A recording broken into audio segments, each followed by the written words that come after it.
नमस्कार मित्रों, आपका हार्दिक स्वागत है एकेएस क्लासेस में। पिछली क्लास हमने पढ़ी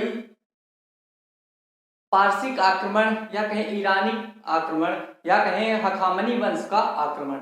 उसकी विस्तृत अध्ययन किया, आक्रमण के कारण क्या थे और उसके प्रभाव क्या स्पष्ट रूप से सामने आते हैं, इसका अध्ययन किया।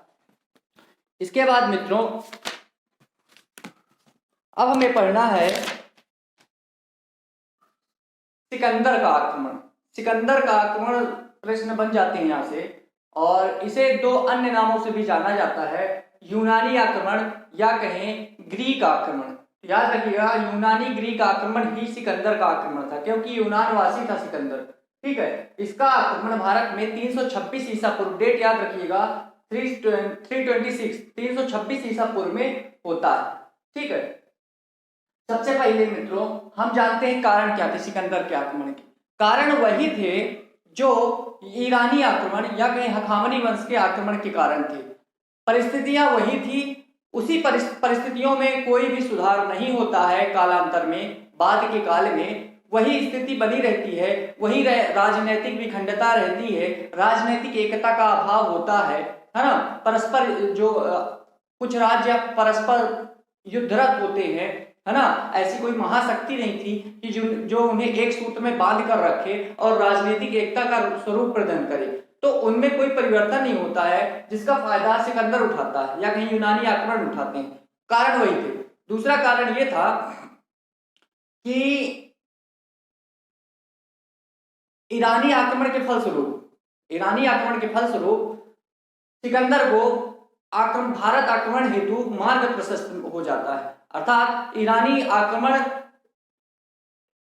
के फलस्वरूप सिकंदर जो है, एक प्रकार से ईरानी आक्रमण सिकंदर के लिए प्रेरणा बन जाता है कि हमें भी भारत पर आक्रमण करना चाहिए। उसकी भी मानसिकता बन जाती है, क्योंकि सिकंदर विश्व विजेता बनना चाहता था। तो इसी क्रम में और भी कारण हैं जो सिकंदर के आक्रमण में के लिए उत्तरदायी हैं। जैसे तत्कालीन राजनीतिक स्थिति, कहने का मतलब वही राजनीतिक स्थिति। आप ईरानी आक्रमण के कारण पढ़िएगा जब, तो वहां पे वो राजनीतिक स्थिति, राजनीतिक विखंडता, राजनीतिक अस्थिरता, राजनीतिक एकता का अभाव, सारे कारण सामने आएंगे।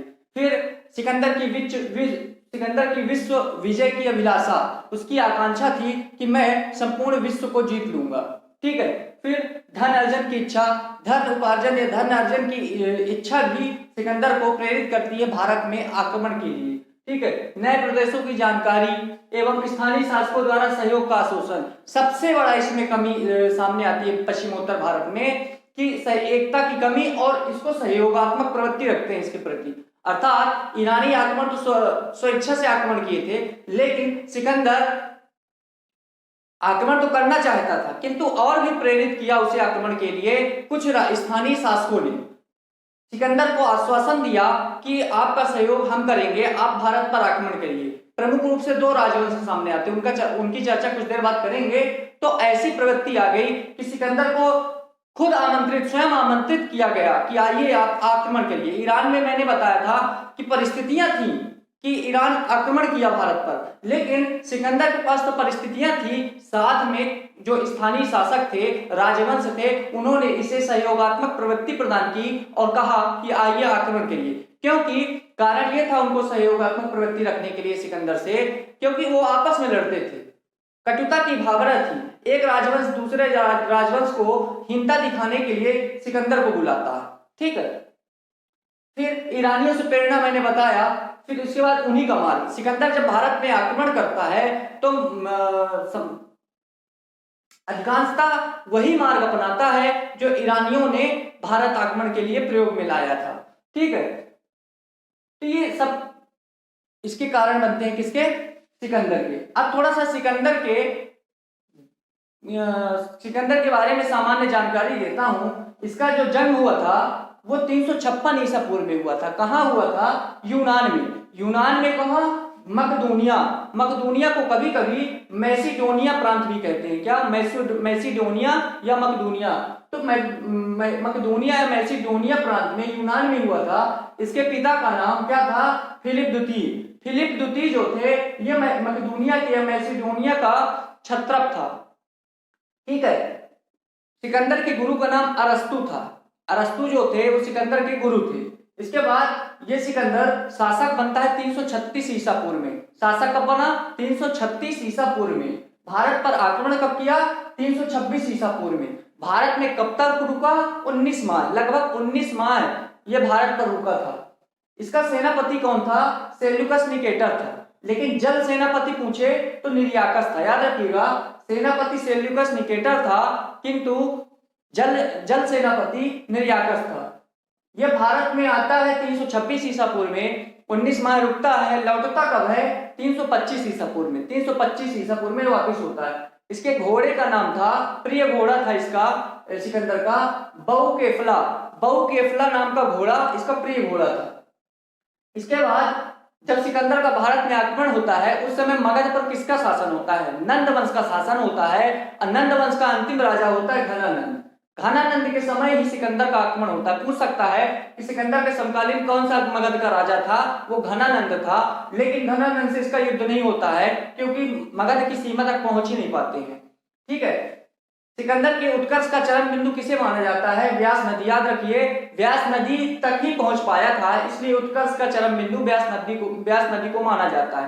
सैनिकों ने व्यास नदी को पार करने से मना कर दिया था। क्यों किया था? आगे चर्चा करेंगे। सिकंदर की मृत्यु कब होती है? 323 ईसा पूर्व में। याद रखिएगा, लगभग 33 वर्ष की अवस्था में 323 ईसा पूर्व में इसकी मृत्यु होती है। कहां होती है? बेबीलोन में।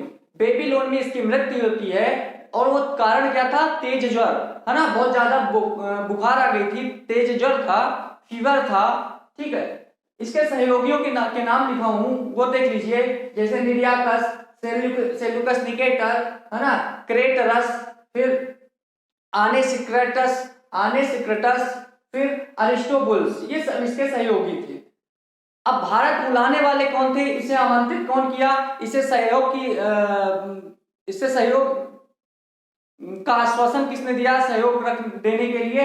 वो दो थे, एक तो शशिगुप्त, दूसरा तक्षशिला का शासक आम्भी। ये नाम याद कर लीजिए, शशिगुप्त और आम्भी ने ही इसे सहयोग का आश्वासन दिया था। इससे ज्यादा प्रेरित हुआ था कि हाँ अब तो आक्रमण करना चाहिए। ठीक है, हमारा तो इन्विटेशन आ चुका है। मित्रों, भारत में आक्रमण करने से पूर्व सिकंदर ने पश्चिम एशिया को पश्चिम माइनर भी कहते हैं, तो एशिया माइनर कहते हैं, तो एशिया माइनर, मिस्र, सीरिया, बैक्ट्रिया, बेबीलोन आदि राज्यों को पराजित कर चुका था सिकंदर। ठीक है। और 330 ईसा पूर्व में ये एक युद्ध होता है, उसका नाम है अरबेला का युद्ध, या कभी कभी गैगमेला का युद्ध कहते हैं। अरबेला का युद्ध, गैगमेला का युद्ध, इसमें ईरान के हखामनी वंश को परास्त करके उसका समापन कर देता है सिकंदर। ये वही हखामनी वंश है ईरान का जो भारत में पहली बार आक्रमण करता है। पहला विदेशी आक्रमण होता है हखामनी वंश का, ईरानी आक्रमण या कहें हखामनी। तो भारत आने से पूर्व इस वंश का उन्मूलन कर देता है सिकंदर। वो किस युद्ध में करता है? अरबेला और गैगमेला युद्ध में। कब? 330 ईसा पूर्व में। आपसे पूछ सकता है अरबेला युद्ध किसके बीच में हुआ था? हखामनी वंश एवं सिकंदर के बीच में। ठीक है ना। अब भारत में आक्रमण करता है, प्लानिंग बनाता है आक्रमण की, प्रारंभ करता है 327 ईसा पूर्व में। ठीक है। सेना को इसने दो भागों में बांटा। पहला तो हिफेस्टियन पेराडिका के नेतृत्व में और दूसरा स्वयं के नेतृत्व में, अर्थात सिकंदर स्वयं के नेतृत्व में। सर्वप्रथम अब जानते हैं, अब उसने स्टार्ट कर दिया युद्ध करना। ठीक है। थोड़ा यहां देख लीजिएगा, पहली नदी सिंधु नदी है पश्चिम उत्तर भारत में, दूसरी झेलम नदी है, फिर चिनाब है, फिर रावी है, फिर व्यास है, रेड मार्कर की व्यास है, एवं फिर सतलज। एक क्रम देखिएगा। सिंधु और झेलम के मध्यवर्ती क्षेत्र जो थे वो राजा आम्भी था, वहां का राजा आम्भी था, जिसे तक्षशिला, यहाँ पे तक्षशिला भी था, तक्षशिला का क्षेत्र माना जाता है, तो तक्षशिला का राजा आम्भी था।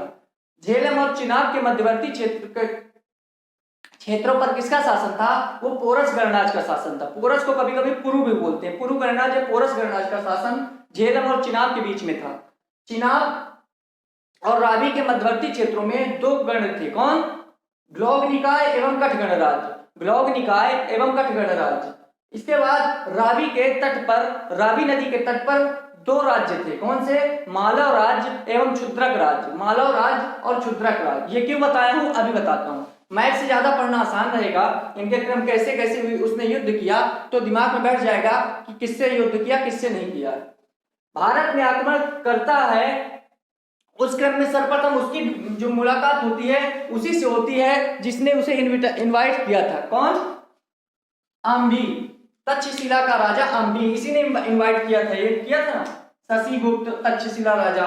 तो सबसे पहले जब आता है तो सिंधु और झेलम के मध्यवर्ती क्षेत्रों के राजा तक्षशिला के राजा आम्बी से उसकी भेंट होती है। भेंट कहे, सीधा युद्ध ही किया था। तो सर्वप्रथम, अब ये भी नहीं बच पाए, जिन्होंने इन्विटेशन भेजा ये खुद नहीं बच पाए।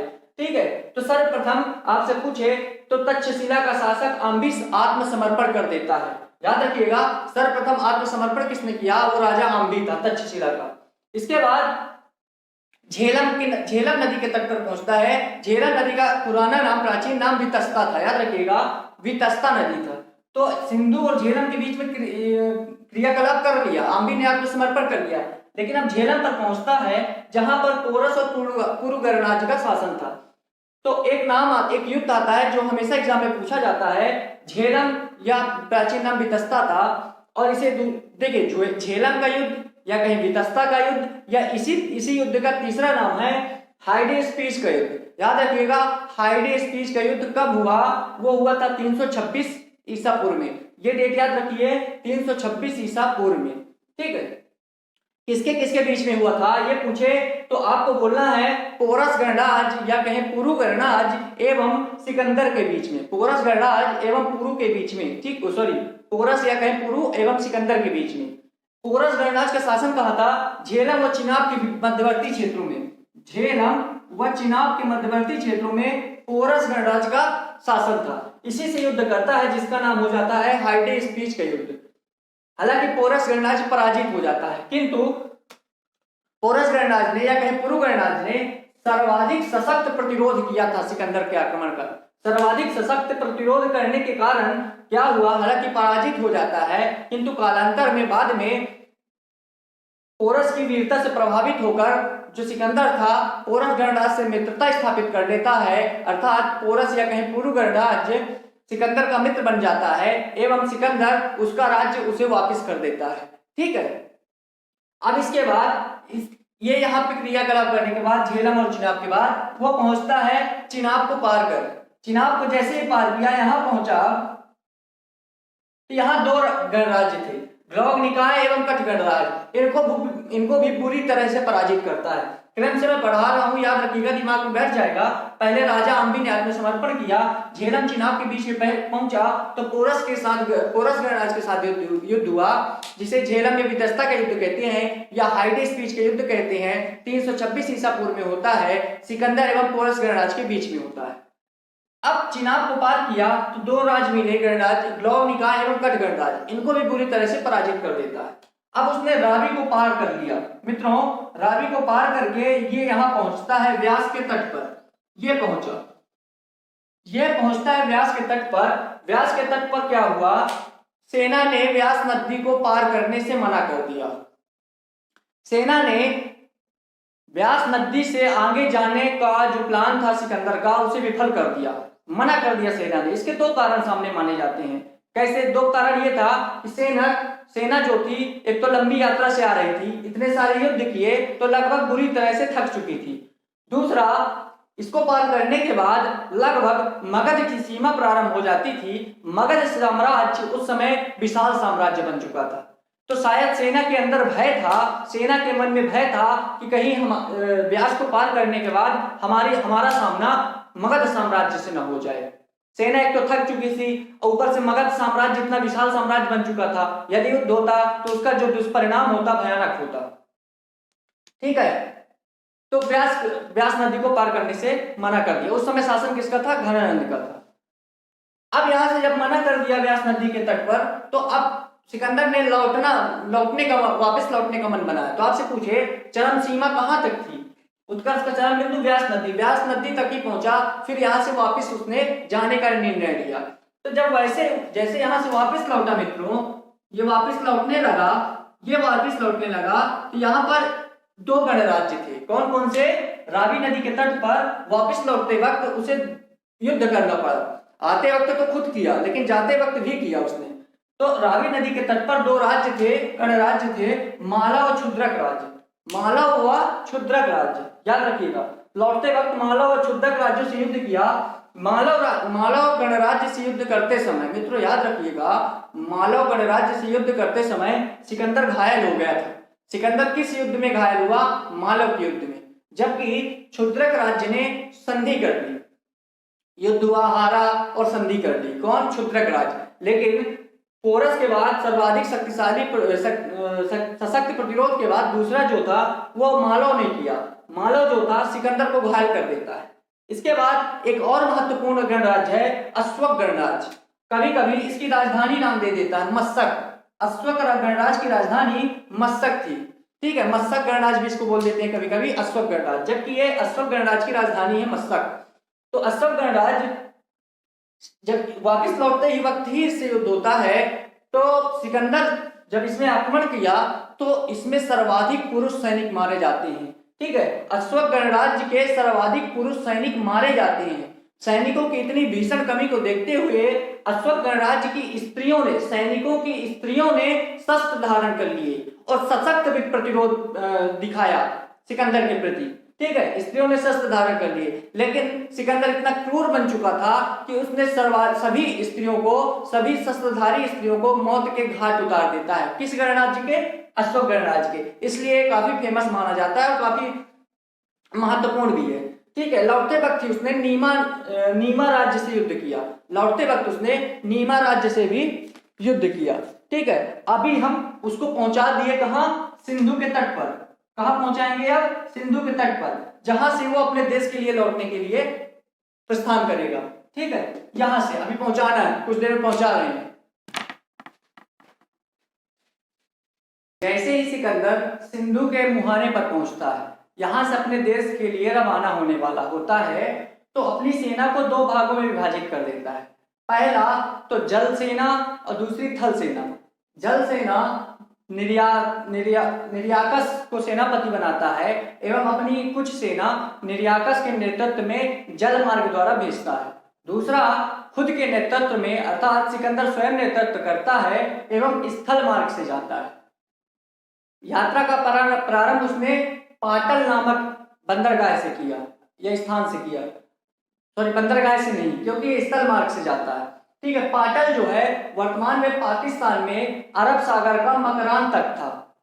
अरब सागर का मकरान तट ही पाटल माना जाता था। तो पाटल से ही उसने, सिकंदर ने स्थल मार्ग से अपने देश की ओर प्रस्थान किया, ठीक है। किंतु रास्ते में लगभग 323 ईसा पूर्व में बेबीलोन कहाँ है? इराक में है। तो बेबीलोन में तेज ज्वर के कारण इसकी मृत्यु हो जाती है, ठीक है। अफगानिस्तान गया, अफगानिस्तान से इराक होते हुए अपने देश जा रहा था, तो बेबीलोन में इसकी मृत्यु हो जाती है। मित्रों, यहाँ जाने से पूर्व इसने एक कार्य किया। इसने अपने जो विजित क्षेत्र थे, जो क्षेत्र जीत लिया था सिकंदर ने, उसको 4 प्रशासनिक इकाइयों में बांटता है। 4 प्रशासनिक इकाइयों में बांटता है। जैसे प्रथम प्रांत जो दिया वो सिंधु का पश्चिमी भूभाग था। वो किसके अधीन रख दिया? फिलिप के अधीन, अर्थात अपने ही राज्य के जो यूनान का ही था उसे फिलिप को दे देता है, ताकि संपर्क स्थापित रहा है, ठीक है। सिंधु का पश्चिम भूभाग जो ज्यादा नजदीक था। इसके बाद जो दूसरा प्रांत था वो सिंधु झेलम के बीच का भूभाग था या क्षेत्र था, पूरा तक्षशिला के राजा अंबी को ही देता जो पहले से था, और इसी ने ही उसे आमंत्रित किया था, ठीक है, सहयोग के लिए आश्वासन दिया था। तीसरा जो प्रांत था वो झेलम और व्यास नदी के बीच का क्षेत्र था, वो पोरस अर्थात पुरु राज्य को ही दिया। इसी ने हाइडी स्पीच का युद्ध लड़ा था, याद है ना, बताया था। तो इसकी वीरता से प्रभावित होकर इसे मित्र बनाया और इसके राज्य को वापस दे दिया। चौथा प्रांत जो था वो सिंधु का निचला क्षेत्र था, सिंधु नदी का निचला क्षेत्र था, जो पिथोन को दिया। देखिए, सिंधु का पश्चिमी भूभाग, सिंधु का निचला भूभाग स्वयं के अधीन रखता है, ठीक है। ये हो गए सिकंदर के आक्रमण, ठीक है। अब सिकंदर के आक्रमण या कहें यूनानी या कहें ग्रीक आक्रमण का भारत पर प्रभाव क्या पड़ा, ठीक है, भारतीय स्थिति पर, राजनीतिक हो चाहे आर्थिक हो। तो उसके अंतर्गत सबसे पहले पढ़ेंगे प्रभाव में सीमांत देशों की राजनीतिक स्थिति में परिवर्तन सामने आता है। सीमांत देश या कहीं पश्चिमोत्तर भारत की को में स्थित जो राज्य थे वहां की राजनीतिक दशाओं में परिवर्तन आता है। अब जो था सिकंदर के आक्रमण के बाद फलस्वरूप क्या हुआ, भारतीयों में राजनीतिक एकता स्थापित करने की प्रवृत्ति का उदय होता है। पहले ये कुछ नहीं था, उनमें राजनीतिक विखंडता थी, राजनीतिक अस्थिरता थी। अब उनमें राजनीतिक स्थिरता लाने का प्रयास किया गया, ठीक है, राजनीतिक विखंडता को दूर करने का प्रयास किया गया, राजनीतिक एकता स्थापित करने का प्रयत्न किया गया। और ये सभी काम जब मगध पर मौर्य वंश का शासन आता है, चंद्रगुप्त मौर्य के द्वारा ये संभव हो पाता है। ठीक है, पश्चिमोत्तर भारत की छोटे छोटे राज्य थे, छोटी छोटी रियासतें थी, उसका क्या हुआ, वो कमजोर थी। तो चंद्रगुप्त मौर्य ने उन्हें उन पर अधिकार करके उन्हें एक सूत्र में बांध दिया। ठीक है, इससे क्या हुआ, राजनीतिक एकता को बल प्रदान हुआ। दूसरा प्रभाव यह हुआ कि सैन्य दुर्बलताएं उजागर हुई। पश्चिमोत्तर भारत में जो सैनिक थे उनकी दुर्बलताओं को विश्व पटल के सामने रख दिया सिकंदर ने। ठीक है, अब सैनिकों को यूरोपीय ढंग से प्रशिक्षित करने की आवश्यकता भी महसूस की गई। दूसरा था, भारत में यवन बस्तियों की स्थापना की गई। जो राज्य उसने जीत लिए थे वहां पर उसने यवन बस्तियों की स्थापना करवाई, या कहें बाद में कालांतर में यवन बस्तियां स्थापित होती गई। ठीक है, सिकंदर ने स्वयं कुछ नगर बसाए थे, जैसे काबुल में सिकंदरिया आधुनिक बेग्राम कहा जाता है, आधुनिक बेग्राम है, लेकिन जब सिकंदर ने काबुल में स्थापित किया तो उसका नाम था सिकंदरिया, अपने नाम पर ही स्थापित करवा दिया था। दूसरा निकैया, जो आधुनिक विजयनगर कहलाता है। ठीक है, निकैया, और उसका एक प्रिय घोड़ा था बुकेफला जो था उसका प्रिय घोड़ा था, उसकी मृत्यु होती है झेलम नदी के तट पर। तो जहां उसका मृत्यु स्थल था उसके प्रिय घोड़े का, वहीं पर एक नगर बसाता है अपने घोड़े के नाम पर, बुकेफला। ये पूछ लेता है कभी कभी, बुकेफला। ठीक है, काबुल में सिकंदरिया, निकैया और घोड़े के नाम पर बुकेफला, ये नगर स्थापित स्वयं सिकंदर करवाता है।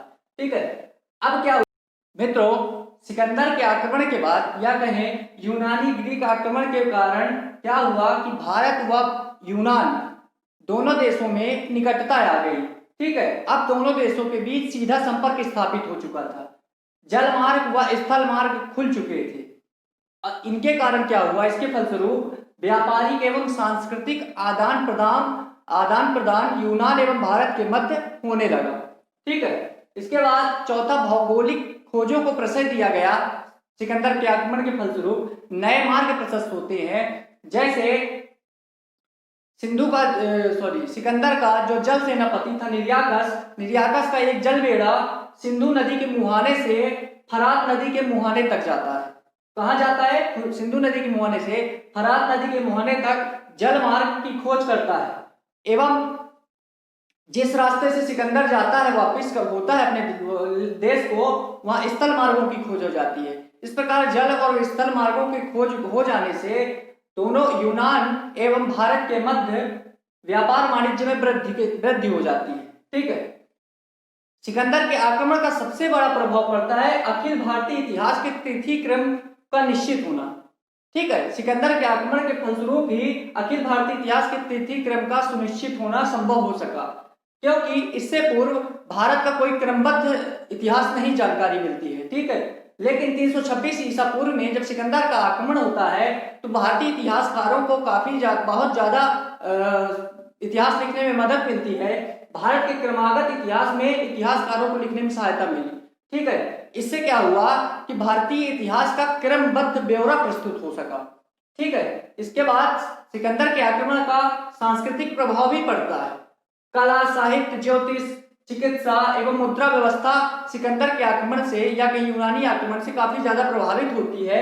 ठीक है, इसमें अब क्या हुआ कि भारतीय लोग भी जो पश्चिमोत्तर भारत पर स्थित थे यूनानी देवताओं की पूजा करना प्रारंभ कर दिए। ठीक है, पश्चिमोत्तर भारत में यूनानी अनुकरण के फलस्वरूप पश्चिमोत्तर भारत में जो विजित क्षेत्र थे सिकंदर के, वहां पर यूनान के अनुकरण के फलस्वरूप ही उलूक शैलियों के सिक्के ढाले गए, अर्थात उलूक शैली के सिक्कों का प्रचलन भी कहाँ होता है, पश्चिमोत्तर भारत में। ठीक है, सिकंदर के आक्रमण का भारतीय स्थिति पर गहरा प्रभाव पड़ता है, यह कोई महत्वहीन घटना नहीं थी, महत्वपूर्ण घटना थी। ठीक है, क्योंकि कारण ये था कि पश्चिमोत्तर जो सीमा थी, पश्चिम उत्तर भारत की जो सीमा थी, वो सदैव के लिए सिकंदर ने विदेशी आक्रांताओं के लिए खोल दिया। विदेशी आक्रांताओं के लिए या कहीं विदेशी आक्रमणकारियों के लिए सदैव के लिए पश्चिमोत्तर भारत से भारत के लिए आक्रमण के लिए द्वार खोल दिए। इससे क्या हुआ, कालांतर में आगे हिंद, यूनानी, शक, पहलव, कुषाण, हूण, तुर्क, मुगल ये आदि भारत पर आते हैं, आक्रमण करते हैं और अपना आधिपत्य स्थापित करते हैं, अर्थात शासन स्थापित कर पाते हैं। ठीक है, तो ये इन्हीं, पहला तो था आपका ईरान आक्रमण, दूसरा था सिकंदर का आक्रमण। इन दोनों आक्रमणों ने ही इनके मार्ग प्रशस्त किए, इन्हीं ये जो थे इनके अनुकरण पर ही भारत पर आक्रमण किए और आने वाले भविष्य में इन्होंने भारत पर शासन किया, जिससे भारतीय संस्कृति और भी अधिक प्रभावित हुई। ठीक है, तो इस प्रकार हमने दो महत्वपूर्ण प्राचीन भारत में विदेशी आक्रमणों को पढ़ा। अब हम पढ़ेंगे मगध साम्राज्य में मौर्य वंश। मगध साम्राज्य में मौर्य वंश की जानकारी मैं दूंगा और यह थोड़ा बड़ा चैप्टर होगा क्योंकि मैं इसे विस्तृत रूप से आपके सामने रखूंगा। अभिलेख अशोक के, चाहे अभिलेख हो, चाहे उसकी धम्म व्यवस्था हो, चाहे धम्म प्रचार हो, चंद्रगुप्त मौर्य, है ना, इस सब की जानकारी मैं आपके सामने रखूंगा। थोड़ा विस्तृत होगा, धैर्य रखिएगा, कुछ भी छूटने वाला नहीं है। इनको नोट्स बनाते जाइए, नोट्स बहुत महत्वपूर्ण है। मैं फिर से आग्रह करूंगा, कितना भी आप YouTube देख लें एक बार दो बार, लेकिन जब तक आपके पास हस्तलिखित नोट्स नहीं होंगी तो कदाचित यह संभव नहीं हो पाएगा कि आप इसको अपने मन मस्तिष्क पर इसकी पाठ बनाए रह पाएंगे। ठीक है, तो कालांतर में भी, भविष्य में भी आप इसको अपने मन मस्तिष्क में बैठाने के लिए नोट्स हस्तलिखित बनाते रहें और पढ़ते रहें। धन्यवाद।